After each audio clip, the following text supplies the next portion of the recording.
Здравствуйте всем! Добро пожаловать на канал Магия Песка. Старинные турецкие гаремные гадания на песке для вас. Дорогие мои зрители, гости, подписчики, всех вас хочу поблагодарить за ваши лайки, за ваши хорошие добрые комментарии, за ваши донаты.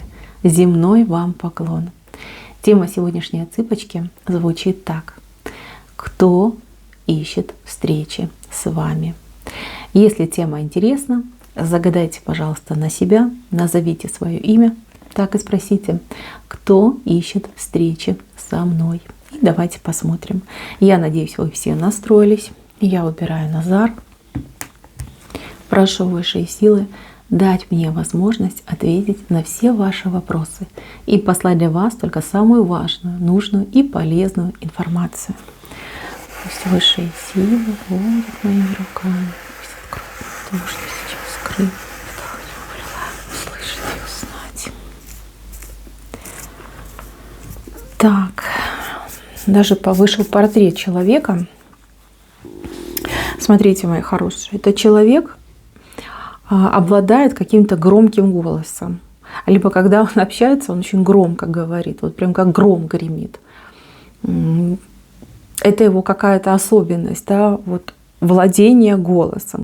Так, человек, мало того, что у него голос такой громкий, так он еще часто употребляет такие жесткие выражения, матерные слова может употреблять и особо не заморачивается, с кем он говорит.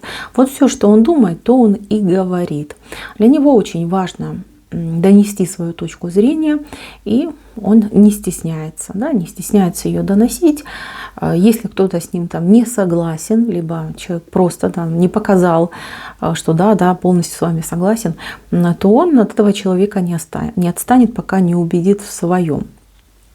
Этот человек, он явно каким-то боком уже в вашей жизни был. Может быть бывший супруг, бывший парень, может быть бывший коллега, да, то есть какое-то отношение есть. Все-таки общая отсыпка, я более детально сказать не могу. Я вижу, что ниточки к вам есть, но эти ниточки, они слабенькие, либо оборванные. Тоненькая ниточка, это значит там, просто знакомый человек, там какой-то не случившийся ухажер, а оборванная ниточка, это как разорванные отношения, бывший мужчина, либо мужчина, с кем сейчас нет особого контакта. Вот у этого человека в последние несколько, возможно, дней, возможно, недель, прям вы навязчивая идея. Хочется с вами встретиться, хочется с вами пообщаться. Ему очень важно вам что-то сообщить. Сообщить какую-то правду о себе, либо о том, что произошло когда-то в прошлом. Вот что-то, может быть, даже доказать. Вот желание, да, вас в чем-то убедить. Откуда это желание? Это желание идет после разговора с еще двумя людьми. Видимо, разговор был о вас. Что-то сказали о том, как вы, может быть, живете, либо что вы там думаете относительно этого мужчины. И вот он загорелся, чтобы вам что-то доказать. Он очень много о вас думает. Последнее время просто постоянно думает о вас. Мало того, он себя довел до такого состояния, что вы ему сниться стали. И понимаете, он с вашим образом как будто бы живет. Он придумывает 1000 слов, он придумывает 1000 возможных вариантов, да, как там с вами встретиться, как с вами поговорить. У него почему-то нет возможности вот просто взять и подойти, либо каким-то образом с вами связаться. Он считает, что, например, телефонный разговор, либо переписка — это не вариант, что люди должны общаться глаза в глаза, вот именно смотреть. И вот он пытается найти этот вариант, как бы к вам приехать, подойти, с вами поговорить и что-то вам объяснить, какую-то правду до вас донести. Вот есть у него подозрение, что его оклеветали, да, либо вы неправильно его поняли, да, там, либо у вас какое-то превратное мнение о нем сложилось. Очень хочется в ваших глазах как-то отбелиться и стать таким положительным героем. Девчонки, будет искать с вами встречи, и он ее найдет. Найдет, причем найдет, ну, буквально там вот, ну, до конца месяца, да, может быть, там сколько-то ему понадобится времени, чтобы до вас доехать. Для вас эта встреча будет шокирующей. Вы этого человека совершенно не ждете. Ну, не то чтобы там думаете о нем, вообще, наверное, скорее всего, не вспоминаете. Вот. Может быть, в голове он у вас в каком-то там ракурсе присутствует, но так, чтобы думать о нем постоянно, вспоминать, нет, такого нет. Вот, он вас шокирует. Возникнет просто из-под земли. Это будет и шок, и даже у кого-то, возможно, и испуг. Так что держите себя в руках. Ну, такой вот он человек. Он слишком громкий, и его, вот если он где-то рядом присутствует, его как-то очень много. Да, заходит в помещение, его становится много. Вот, так что у вас еще с этим человечком идет встреча в будущем, ну, идет разговор. Разговор, сразу хочу сказать, он, ну, не задастся, потому что и вы не ждали, и вам, в принципе, это все не нужно. А вот ему будет важно что-то донести и доказать вам. Вот он думает. Будьте поаккуратнее. Если вы ему откажете в разговоре, если вы, ну, скажем так, не согласитесь с его точкой зрения, он вас в покое не оставит. Он будет ходить за вами, он будет к вам приезжать, он будет пытаться вас там, ну, уговорить, да. Вот прими мою точку зрения и все. Вот поверь моим словам, и так должно быть. То есть от вас он не отстанет. Мало того, у многих отыграться может ситуация, что у мужчины на этой почве еще и чувства к вам проснутся, достаточно серьезные. И он еще и станет каким-то невероятно навязчивым кавалером для вас. Так что, девчонки, если вдруг какое-то прошлое каким-то образом всплывет перед вами, просто согласитесь, скажите: хорошо, окей, не вопрос. Вот как скажешь, так и есть, но, пожалуйста, давай, мандруй в какую-нибудь другую сторону. Вот это будет правильно. Потому что этот мужчина, ну, он совершенно вам не нужен, он ничего хорошего, положительного в вашу жизнь не несет. Вообще не ваш типаж, вообще не ваш человечек. Даже думать об этом не стоит. Но он усердно сейчас думает о вас. Он прям сразу же у меня тут выскочил. Так, идем дальше. Тут еще один человечек, который думает о вас. Человек с плохой репутацией. В чем заключается, не могу сказать. Может быть, он какой-то криминальный элемент, может быть, он там бабник высшего разряда, да, там, высшего пилотажа. Ну, за человеком дурная слава. То есть за ним идут хвосты. Хвосты эти недобрые. То есть говорят о нем и говорят о нем нехорошее. То есть отличился он, ну, в каких-то не совсем приличных вещах. Вот. Человек о вас думает о вас как о чем-то невероятном, светлом, спасающем душу. То есть вы каким-то образом этого человека в недавнем прошлом зацепили. Зацепили там, может быть, своим поведением, либо каким-то своим словом, либо, может быть, вы ему отказали, да, он там пытался к вам клинья подбивать, а вы ему так, ну, достаточно сухо и жестко отказали. И тут крышу сорвало у этого человека. Сначала он разозлился, думает: а я тебе сейчас тут сделаю. Потом подумал и решил, что нет, так делать нельзя, потому что вы ангел, потому что вы замечательная, вы честная, вы словно горный хрусталь, понимаете? И чем больше он о вас думает, тем больше ему хочется не обижать вас, да, не приставать там к вам, соблазнять, а наоборот, хочется вам помогать, хочется вас защищать, хочется сблизиться, да, научиться у вас, получить эту вашу теплоту, вашу мудрость, ваш какой-то нестандартный подход и взгляд на жизнь. То есть вы покорили этого человека, и будучи не очень порядочным, будучи, например, человеком-грешником, вот произошло чудо. Вы сотворили чудо с этим человеком, он меняется. Меняется, отказывается, возможно, от каких-то своих пагубных привычек, да, либо каких-то своих грязных мыслей. Ему хочется тянуться к вам, к светлому, к прекрасному, к доброму. Так что, мои хорошие, возможно, вы поменяли, либо вы причастны к тому, что заблудшая овца наконец-таки выходит выходит из этой своей грязной, черной отары, выходит в светлые, чистые луга.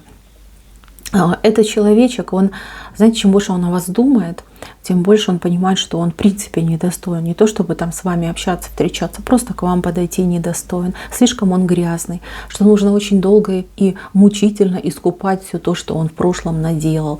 Вот. Но он за вами присматривает, он периодически как-то вами любуется. Возможно, вы где-то рядом находитесь, проживаете, работаете, может быть, рядом.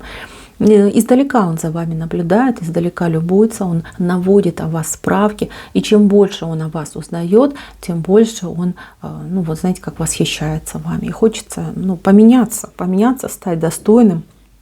И уж когда он сбросит себя, всю эту труху, весь этот пепел, грязь, вот тогда, возможно, человек к вам и подойдет. Но 100% он за вами следит. Следит, и, возможно, кто-то из вас, вот более такие чувствительные девочки, вы чувствуют на себе периодически взгляд, вот, да, вот, что вот провожают вас взглядом. Это делает этот мужчина. Так, кто еще ищет встречи? Ищет встречи женщина с вами. Женщина, с которой вы очень давно не виделись. Скорее всего, подруга, может быть, родственница. Ей хочется с вами поговорить, возможно, чем-то помочь. Она очень сильно за вас переживает. Переживает, как вы, что вы. Почему-то ей кажется, что вы, не знаю, там, ведете очень скромный образ жизни. Возможно, вам там не хватает средств. Возможно, вот какие-то прям мысли переживательные у нее за вас. Хотелось бы узнать, как вы, и по возможности помочь. Возможности у нее помочь вам есть. Вот. Нет у нее либо контакта вашего, либо вы сменили место жительства. Может быть, вы телефонный номер сменили. Почему-то она не может вот именно как-то на контакт с вами выйти. Но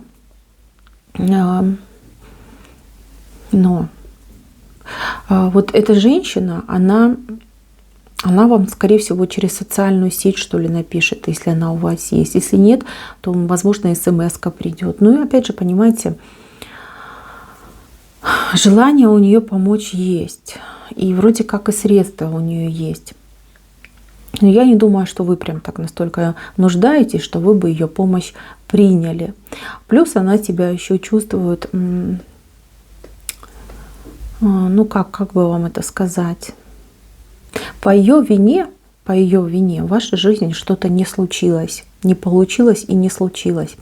С одной стороны, прекрасный шанс, грех искупить, который у нее есть перед вами, а с другой стороны, вот ее желание, оно не совсем искренне идет. Понимаете, вот такой момент. Не знаю, девчонки, если нуждаетесь, если вам действительно очень нужна помощь, конечно, здесь можно будет у нее попросить, и она, конечно, даст, и еще будет навязываться со своей этой помощью. Но сама по себе она такая, знаете, все-таки не для вас она это будет делать, а скорее для успокоения своей души. Вот так вот идет.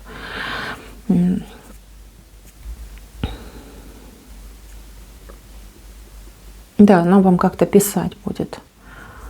Я не вижу личных встреч с ней. Тут больше, как, знаете, как по переписке. Может быть, перевод денежный может сделать, там какую-то посылку прислать. Но не более того. Если вам нужна какая-то глобальная помощь, скорее всего, она откажется. Ей не нужны лишние проблемы. Ей хочется загладить свою там, нагладить, вернее, свою совесть, сказать: не, я ж молодец, да, я же там откупилась, все, теперь дальше поехали. Вы простите, да, но скажу, все-таки она какая-то лицемерная. Вот как лицемерие, это ее как сильная черта характера. Да? Такие люди тоже бывают. Так, мои хорошие, кто еще ищет встречи? Я не могу вам точно сказать, кто это человек, но у вас с этим человеком связь. Это может быть ваш партнер, может быть ваш сын, отец, да, вот мужчина именно вышел, мужчина, с которым есть связь. Сейчас этот человек не рядом. Место, где он находится, ему очень и очень нехорошо. Я не хочу, чтобы вы волновались, я не хочу вас расстраивать, но там как-то жестко, очень жестко, и человек как будто бы опасности, что ли, подвергается постоянной. Ну, как-то вот на душе у него неспокойно. И если у вас с этим человеком контакт происходит, то это крайне редко, и он вам и даже 10% не говорит от того, что на самом деле происходит в том месте, где он находится. Может быть, он в больнице находится, может быть, в какой-то там командировке, в поездке. Как-то вот, знаете, там в армии, может, да, он находится. Но там очень-очень жестко, какие-то невероятно жесткие условия. И постоянное, вот у него чувство, я не знаю, тут как голод, что ли, идет, да, вот ему как кушать хочется. Либо он на нервной почве, вот у него этот голод идет, что он накушаться не может, все хочется и хочется. У вас, скорее всего, беспокойные сны, либо постоянные тревожные мысли об этом человеке. Почему он вышел? Да потому что его главная мечта, главная вот на сегодня мысль — это быть с вами рядом, быть вместе, и чтобы все было как всегда. Вот такая мысль. Все как раньше, как всегда было. То есть, ну понятно, если вы жили одной семьей, если вы жили одним домом, опять же, там партнер ваш, там муж, жених, опять же, сын может быть, там, и брат может быть, и отец может быть. Вот хочется вот опять быть с вами. Вот чтобы прям этого ужаса, который сейчас он переживает, чтобы его не было. Либо это воспоминания. Воспоминания, как у вас все было хорошо, когда вы были вместе. Ну, жили, например, одной семьей, либо ну, там, у вас какой-то совместный промежуток времени был. Вот хочется вернуться туда. Он ищет именно дороги туда, назад в прошлое. Вот чтобы закрыл глаза, да, и этого ужаса нет, что все хорошо и вы рядом. Знаете, непростая судьба этого человека. Вот это хочется почему-то говорить мясорубка, не знаю почему. Вот он проживет эту мясорубку, он пройдет через нее. Ну, как что-то на память может остаться от этой ситуации, что-то на память может остаться, но нет, это не критично. Но это как, знаете, как урок, кармический урок. Закроет какие-то свои дырочки, долги, закроет какую-то ситуацию, вернется. Вернется, все еще будет замечательно. Если вы тревожитесь и переживаете, вы лучше свою энергию потратите на то, чтобы пойти в храм, заказать за здравие этого человека службу, поставить свечечку. Вот по поводу кушать. Не зря вот выходит, что ему хочется кушать, голод у него идет. Раздайте милостыню тем, кто нуждается. Купите там пару булок хлеба, может быть, каких-то там, ну, что он любил, да. Ну, например, да, ваш сын сейчас в армии, либо ваш муж там в армии находится, либо в какой-то поездке, в командировке, где-нибудь на вахте там сидит, попу морозит, да, извините. Купите то, что он любит, либо приготовьте то, что он любит, раздайте людям, вот, чтобы и он там, где он находится, да, чтобы ему энергетически вернулось, чтобы эта еда у него была. Потому что здесь вот именно выходит просьба, вот кушать хочу, говорит, кушать, не могу наесться. Я кушаю, то ли нету чем наесться, то ли вот хочу кушать. Вот, мои хорошие, лучше не переживать, там, не тревожиться, не дергаться, не подпрыгивать от каждого звонка, либо там, да, заглядывая судорожно в свой телефон, там, смотреть, звонил, не звонил, писал, не писал. Вы лучше свои силы, свою энергию приложите к молитве, такой чистой сердечной молитве. Попросите Боженьку, Создателя, чтобы защитил, чтобы уберег, чтобы помог вернуться поскорее, чтобы не столкнулся он с какими-то бедами, неприятностями. Вот что ваше сердечко вам подскажет, то в молитве и просите.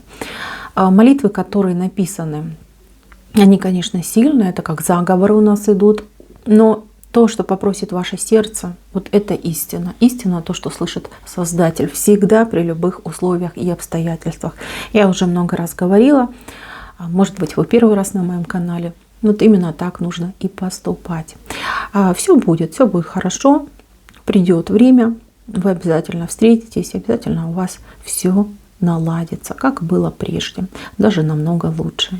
Мои хорошие, на этом все. Спасибо за внимание. Всем пока-пока.